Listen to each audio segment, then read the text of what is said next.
Hello Mama, j'espère que tu vas bien. Trop contente de te retrouver dans cette nouvelle vidéo. Et oui, ça y est, je vais reprendre les vidéos sur YouTube, mais avec un tout nouvel objectif. Et je pense que ça va être hyper enrichissant autant pour toi que pour moi, puisque je vais plus axer mon contenu sur tout plein de sujets différents, mais principalement sur l'entrepreneuriat, le fait d'être maman, de travailler de la maison, de travailler à son compte. Donc j'espère que si c'est quelque chose qui t'intéresse ou t'as envie de te lancer ou quoi, bah tu trouveras les réponses à tes questions et que ça t'aidera pour tes projets. Donc je vous avais mis une petite boîte à questions sur Instagram pour me poser vos questions et du coup on va traiter ces petites questions ensemble. D'ailleurs si tu en as d'autres, n'hésite pas à me les noter en commentaire, comme ça je pourrai refaire une autre vidéo. Et c'est parti. Déjà, première question, au bout de combien de temps tu as réussi à vivre de tes sociétés? Alors, pour le moment, j'en ai une seule. J'en ai deux qui vont ouvrir en 2026. Je vous en parle très très vite. Il y en a une qui ouvre là incessamment sous peu dans quelques jours. Et l'autre qui ouvrira plutôt en fin de printemps, début d'été. Donc je vous en reparle très rapidement. Mais là, actuellement, j'ai une société. Je l'ai ouverte en juillet 2022. Donc ça fait 3 ans et demi maintenant puisqu'on est en janvier 2026 au moment où je tourne cette vidéo. Et j'en vis depuis 6-7 mois à peu près. On dirait que je parle d'un enfant mais c'est presque ça. Hein. Du coup j'ai commencé à en vivre en... Oh, un petit peu plus. J'ai commencé à en vivre de mémoire en mars 2023. Donc je l'ai ouverte en juillet 2022, j'en ai vécu en mars 2023. Pour vous situer à peu près. Et quand je dis en vivre, ça veut dire que vraiment j'avais un salaire qui me permettait de contribuer à 50% aux charges de mon foyer, de mon loyer, payer de la nourriture, etc. Vraiment, je gagnais pas autant que mon mari qui est ingénieur de formation. Il gagnait plus que moi, mais par contre, on arrivait tous les deux à mettre 50-50 dans notre loyer, etc. Donc enfin, franchement, j'étais très contente à partir de mars 2023. Ça y est, j'arrivais à vivre 100% de ma société.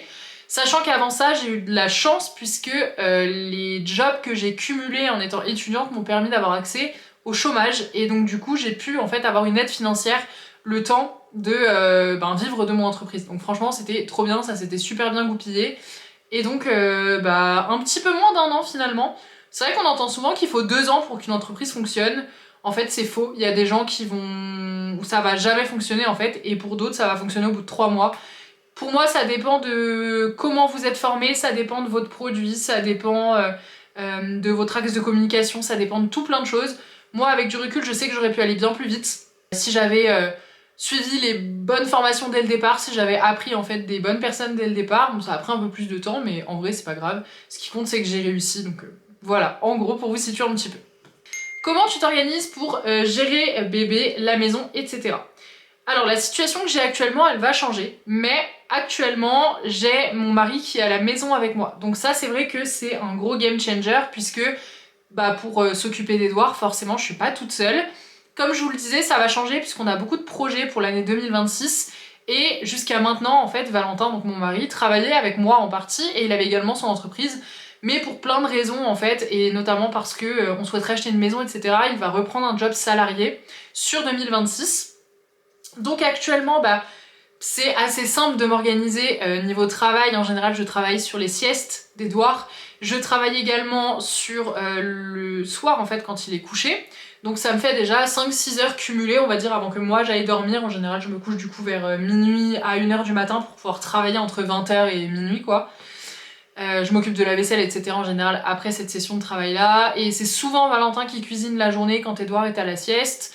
Et c'est souvent lui qui s'en occupe aussi du coup sur la journée. Donc moi, je sais que dans des périodes comme là où j'ai beaucoup de personnes qui rentrent dans mon programme, beaucoup de femmes qui rentrent dans mon programme de perte de poids postpartum, j'ai énormément de travail et du coup c'est beaucoup Valentin qui s'en occupe. Sinon on fait 50-50. En général, il y en a un qui va s'en occuper le matin, l'autre qui va s'en occuper l'après-midi, et du coup, il y en a un qui bosse le matin, l'autre l'après-midi. Bon, forcément, il y a la maison dont on doit s'occuper aussi dans le milieu, donc il y a des jours où il y en a un qui travaille moins, parce qu'il s'occupe de la maison, des machines, des courses, enfin voilà, forcément, on est un foyer comme les autres. Mais l'avantage qu'on avait jusqu'à maintenant, c'est qu'on travaillait à 2 à la maison, donc on pouvait vraiment se relayer. Ça va plus être le cas dans les prochaines semaines, mais c'est pas grave. J'ai aussi la chance qu'Edouard soit gardé chez une nounou 2 après-midi par semaine, donc ça va quand même me libérer 2 fois 5 heures pour avancer. Je pense qu'il va falloir que je sois bien organisée parce que vu tout ce que j'ai à faire et les 2 sociétés qui arrivent, il y a du taf. Mais voilà, et d'ailleurs les 2 autres sociétés, je les ouvre aussi avec mon chéri, donc bon lui il a un peu toutes les casquettes le pauvre, mais voilà, dans tous les cas l'organisation elle est Elle est un peu millimétrée et elle est pas parfaite, je pense, comme un peu tous les foyers, mais on s'en sort en travaillant sur les siestes, le soir principalement, ça je vais pas vous le cacher. Moi j'ai pas de soirée Netflix, hein, je bosse de 20h à minuit tous les soirs. Donc voilà, c'est un choix de vie, mais après je peux aussi rester à la maison avec mon bébé, donc pas de regret. Est-ce qu'il faut des fonds pour lancer une entreprise? Alors, oui et non, enfin en fait ça dépend complètement. Premièrement, ça dépend de ton statut. Si le statut c'est un statut de société comme moi je l'ai ouvert tout de suite, j'ai ouvert une structure, une société, c'est une EURL d'ailleurs, et là oui, il faut un investissement de départ. Alors à l'époque j'ai ouvert une SASU, donc c'est un peu différent, et il me semble que j'avais payé environ 700 € pour le statut légal en fait, pour pouvoir ouvrir une société. Mais c'est pas le cas si tu ouvres une auto-entreprise. Être auto-entrepreneur aujourd'hui c'est gratuit. Tu payes simplement sur ta première année du moins. Alors moi j'ai jamais été auto-entrepreneur, du coup j'ai été directement en société. Mais tu payes en fait sur ce que tu gagnes, sur ce que tu reçois, c'est l'URSSAF qui t'en prélevé, etc. En société c'est un peu différent puisque je suis obligée d'avoir un comptable, je paye des cotisations toute l'année, enfin voilà, c'est un petit peu différent. Mais si tu veux te lancer d'un point de vue structure, si tu ouvres une auto-entreprise, donc que tu es auto-entrepreneur, ça te coûte 0. Ensuite, il va y avoir les frais en fonction de ton produit. Forcément, si tu fais un produit digital, tu vas peut-être devoir payer les plateformes. Si tu déposes une marque, il va falloir payer le dépôt de la marque. Si tu crées un produit ou que tu as du matériel, il va falloir investir dans le matériel. Donc ça dépend totalement de ce que tu choisis de faire. Mais en tout cas, en te lançant comme auto-entrepreneur, tu peux démarrer pour 0 ou quasiment 0. Et voilà, ça dépend vraiment en fait de ce que tu souhaites. Moi j'avais quand même pas mal de choses que je pouvais déduire en termes de frais, donc je tenais à ouvrir une structure. Avec le recul, je sais pas si j'aurais dû le faire dès le départ, parce que ça faisait quand même beaucoup de charges et beaucoup de choses à apprendre dès mes débuts dans l'entrepreneuriat, d'ouvrir une société tout de suite. Mais en vrai, je pense que ça dépend vraiment de chacune, ça dépend du temps qu'on a, ça dépend de l'argent qu'on a, ça dépend de ce qu'on doit déduire comme frais, ça dépend, voilà. Il y a plein de choses qui peuvent entrer en compte. Justement, j'ai une question aussi où on me demande quelles sont les charges à prendre en compte quand on se lance.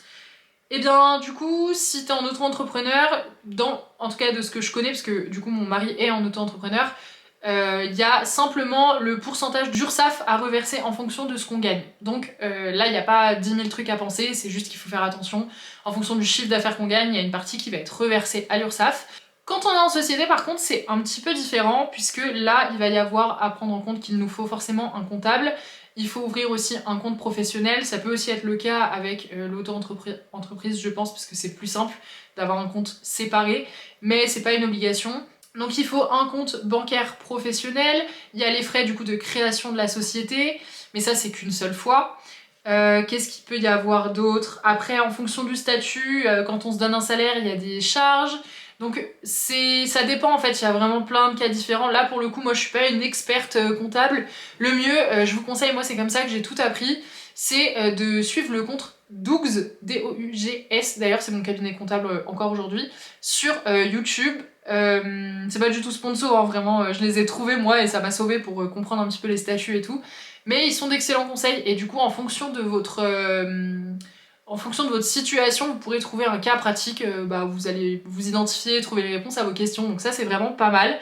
Mais ce qui est sûr, c'est qu'il y a beaucoup plus de charges à prendre en compte quand on ouvre une structure. Après, par contre, il y a des avantages de déduction, c'est-à-dire que moi, j'ai l'argent que ma société encaisse, ce n'est pas ce qui tombe sur mon compte, mais par contre, je peux déduire avec la société plein de charges en fait liées à au fonctionnement de mon entreprise, que je n'ai pas à payer de ma poche si j'étais en auto-entrepreneur. Donc il faut vraiment en fait trouver ce qui vous correspond le mieux. Moi dans mon cas c'était le plus intéressant, du moins quand j'avais fait les calculs, mais voilà. L'une d'entre vous m'a dit j'ai super envie de me lancer mais j'ai l'impression que ma vie est pas intéressante. Déjà c'est faux, puisque par définition tu es une personne unique, donc t'as forcément des choses à apporter que les autres personnes ne proposeraient pas. Donc ça déjà c'est la première chose. Et ensuite je pense que là cette personne me pose la question par rapport aux réseaux sociaux, mais en vrai, ça dépend, t'as peut-être aussi, pas une personnalité, mais une compétence que tu pourrais monétiser, dont tu pourrais parler, que ce soit sur les réseaux, sur n'importe quelle plateforme en fait, et qui intéresserait du monde. Il y a probablement des gens qui sont intéressés, il y a des gens qui sont intéressés par tout type de contenu, la SMR, la couture, enfin il y a 1 milliard de types de contenus, donc il y a forcément des choses que toi tu aimes, qui pourraient intéresser des gens dans ta niche, entre guillemets. Donc en vrai, non, faut pas penser que ta vie est pas intéressante. Tu as une vie unique et voilà, ça ressemble à aucune autre vie, donc ça peut être intéressant à regarder. Et dernière question, on m'a demandé comment est-ce que j'avais appris à utiliser les réseaux sociaux. Premièrement, je suis née en 1997, ça fait vraiment dinosaure quand je dis ça, mais voilà, je suis née en 1997, donc j'ai quand même grandi avec les réseaux. À l'époque, c'était Facebook, mais j'ai commencé avec Facebook. Et j'ai toujours grandi avec les réseaux sociaux. Donc déjà, c'est quelque chose qui est très naturel pour moi, les réseaux sociaux. Deuxièmement, j'ai appris et je me suis formée. Ça, c'est quelque chose qu'on néglige beaucoup, mais j'ai appris de ceux qui faisaient mieux que moi ce que je voulais faire. Tout simplement parce que je ne savais pas le faire. Je pensais connaître les réseaux. À l'époque, quand je me suis lancée, pour vous indiquer un petit peu, je créais en fait du contenu sport et nutrition autour du CrossFit, puisque je pratique le CrossFit depuis plusieurs années maintenant.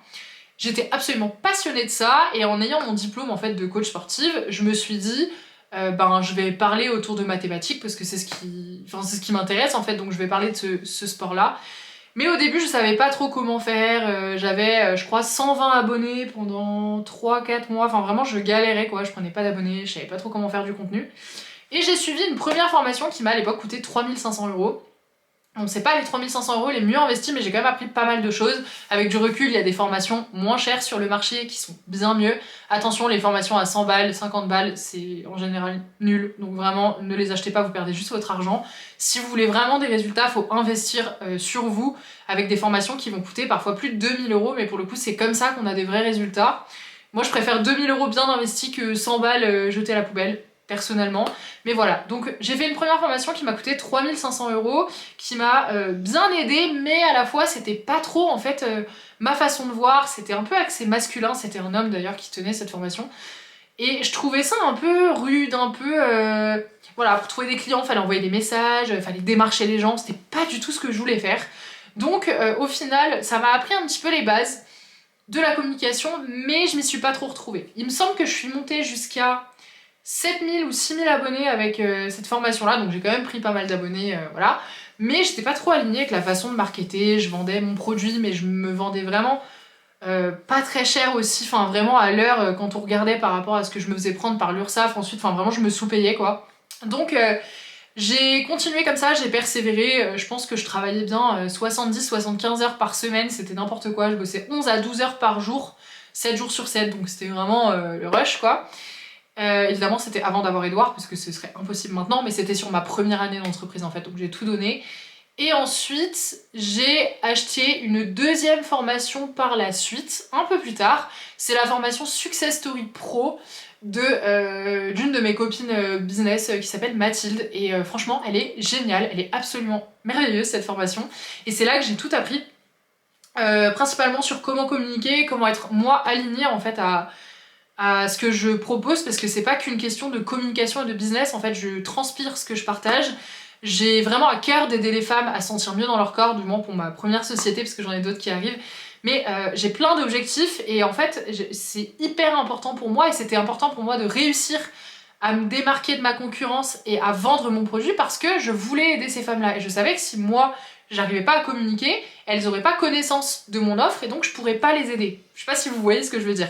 Mais du coup, c'était super important pour moi d'avoir des vraies connaissances en marketing, parce que sinon je savais qu'à cause de ça, des femmes allaient passer à côté d'une transformation physique, de se sentir mieux dans leur tête, dans leur corps, etc. Donc je me suis formée au max, au max, au max. Et c'est là que vraiment ça a tout changé, puisque j'ai fait un bond. Donc à l'époque, j'étais encore sur mon ancien compte Instagram, où je coachais donc des gens qui faisaient du CrossFit, et j'étais passée de 7000 à 21 000 abonnés en l'espace de quelques semaines, quelques mois, je crois que 2-3 mois maxi, hein. Franchement c'était allé vraiment vite.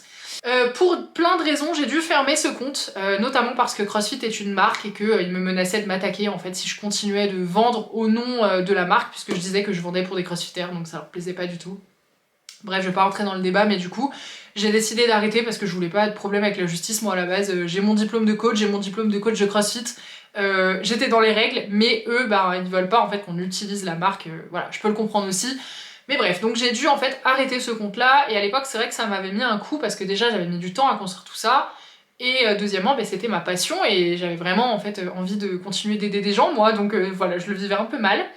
Et ce qui s'est passé, c'est que pendant cette période-là, en fait, je suis tombée enceinte d'Edouard. Ce qui était voulu, mais bref. Du coup, je suis tombée enceinte, et là, j'ai eu une énorme remise en question. Et surtout, je me suis trouvé une passion pour la maternité. Et du coup, c'est comme ça que j'ai créé mon compte TikTok. À l'époque, j'avais pas d'Instagram. J'ai créé mon compte TikTok autour de la maternité. J'ai commencé à vous partager les premières échographies, vraiment le tout début de la grossesse. En plus, moi, j'ai partagé alors que j'étais à 5 semaines de grossesse, je crois. Donc vraiment, j'étais au tout début.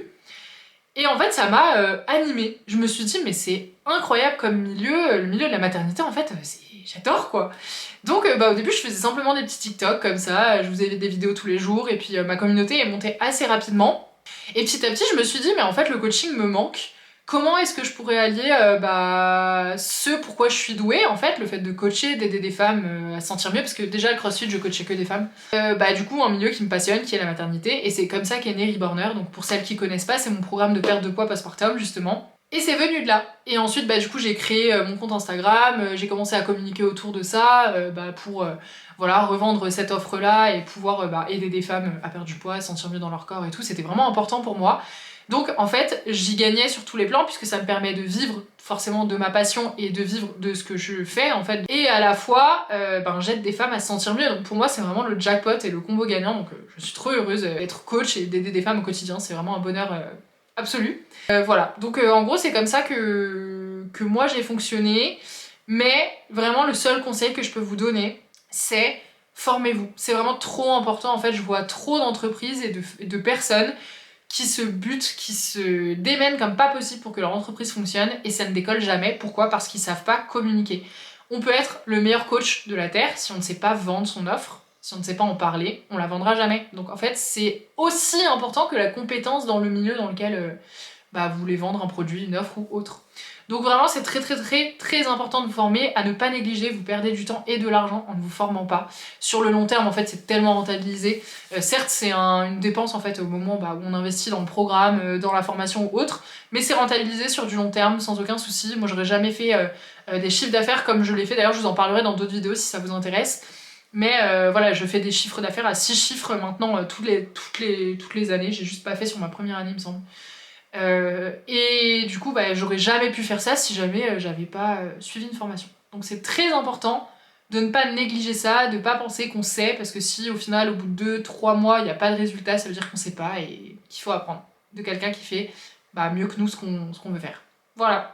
Je pense que j'ai répondu du coup à toutes vos questions, j'en avais pas énormément parce que c'est un sujet que j'ai jamais abordé sur mon compte Instagram, donc je pense qu'il y a très peu d'entre vous qui se sentaient visés. Puis en plus j'ai lancé la boîte à questions il y a 2 heures littéralement, donc voilà. Peut-être que tout le monde n'a pas eu le temps de répondre, mais en tout cas si vous en avez d'autres, je vous laisse les mettre dans la description, les commentaires plutôt. J'espère que cette vidéo vous a plu et que ça vous aura quand même aiguillé un petit peu, que ça vous aura aidé un petit peu. Et puis je vous dis à la semaine prochaine pour une autre vidéo. Maintenant le contenu va tourner quand même pas mal autour de la maternité évidemment, mais aussi de l'entrepreneuriat, du business, etc. Donc n'hésitez pas à vous abonner si c'est pas déjà fait pour ne pas rater les prochains contenus. Et moi je vous dis à la semaine prochaine. Des bisous!